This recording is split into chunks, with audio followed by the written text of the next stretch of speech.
E aí, pessoal, beleza? Bora falar aqui hoje de planejamento sucessório, tá? Tema do vídeo aí polêmico, né? Como proteger o patrimônio familiar dos agregados, dos genros, noras. Toda família tem isso, tá?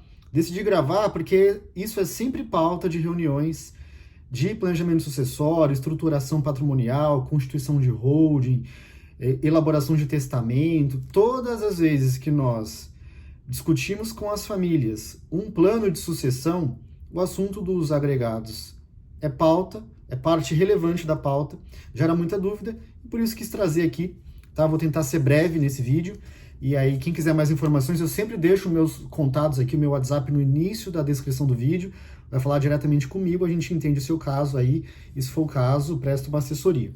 Tá bom? Eu sou o Alexandre, advogado aqui em São Paulo, tenho mais de 20 anos de experiência em tributação, planejamento sucessório, questões patrimoniais, etc. Bom, gente, vamos lá, para não enrolar. O que eu quero dizer aqui? Eu separei aqui, fiz um roteiro para tratar o assunto de forma organizada e tentar ser simples na explicação para levar informação. Se ficar dúvida, vocês me acessam aqui. Veja, quando a gente fala de planejamento sucessório, né, que nada mais é que a doação em vida, né, é como se fosse um processo pré-falecimento para você evitar o inventário. O inventário é a pessoa tem bens, faleceu, vai lá no cartório, vai fazer extrajudicial ou pela via judicial e vai inventariar o patrimônio e transmitir do espólio para os herdeiros. O planejamento sucessório tenta evitar isso. Né? E tem alguns motivos: economia de TCMD, a gestão do patrimônio e uma organização, né? Uma profissionalização da gestão patrimonial, que tende a perpetuar o patrimônio, tá? Por experiência, quem faz planejamento sucessório gera uma chance muito maior daquele patrimônio que a família angariou até aquele dado momento se perpetue. Então é muito válido, é muito relevante fazer.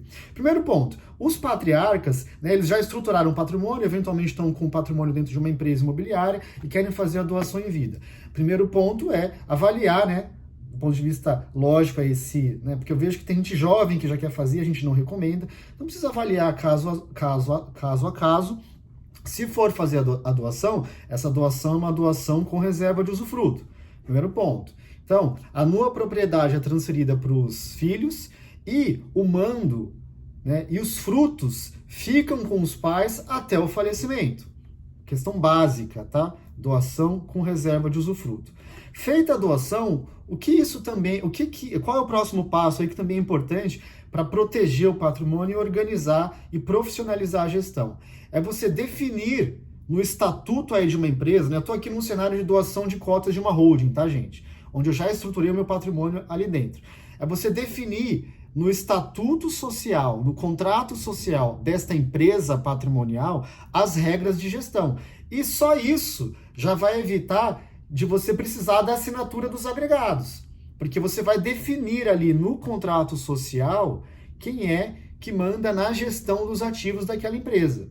Situação essa que não aconteceria se você não fizesse nada, os filhos inventariassem o patrimônio, por exemplo, o imóvel diretamente e fossem condôminos. Aí você precisa dispor desse patrimônio, precisa vender depois, tem a tal da outorga uxória, que é a exigência da assinatura do cônjuge num patrimônio que não tinha a ver com ele. Né? Não tinha a ver com o agregado, que era do outro grupo familiar. Então, essa gestão feita no contrato social da holding resolve esse problema de você ter a ingerência do agregado no seu patrimônio. Tá? Ponto 2, definição de regras no contrato social da estrutura patrimonial da empresa.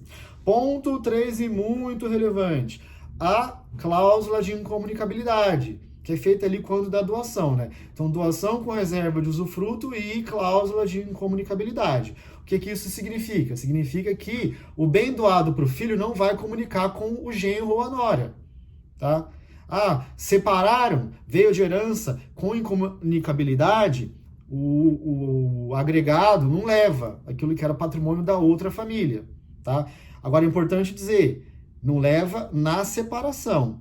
No falecimento, tá? Mesmo no regime da separação de bens, o genro e a nora, eles são considerados herdeiros.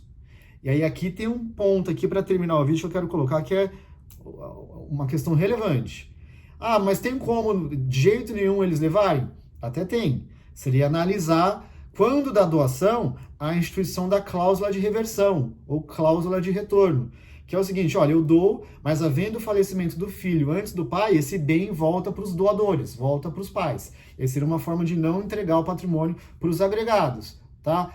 Agora veja, isso, pessoal, precisa analisar com cuidado, tá? Porque não é simples assim, precisa entender o caso a caso. Se, por exemplo, esse filho que recebeu a doação com cláusula de reversão, ele tiver filhos, né, ou seja, já tiverem netos aí na história, se você faz o patrimônio voltar para os pais, você pode eventualmente gerar um prejuízo para os filhos dele. Porque quando volta para os pais, vai ter que ser inventariado de novo. E aí, se tiverem outros irmãos ali na história, esses irmãos vão pegar parte do patrimônio que poderia ser destinado aos filhos ali daquele falecido. Então precisa analisar caso a caso. Mas é isso aí, ó. Tentei ser rápido, acho que hoje consegui. Resumo da ópera aqui.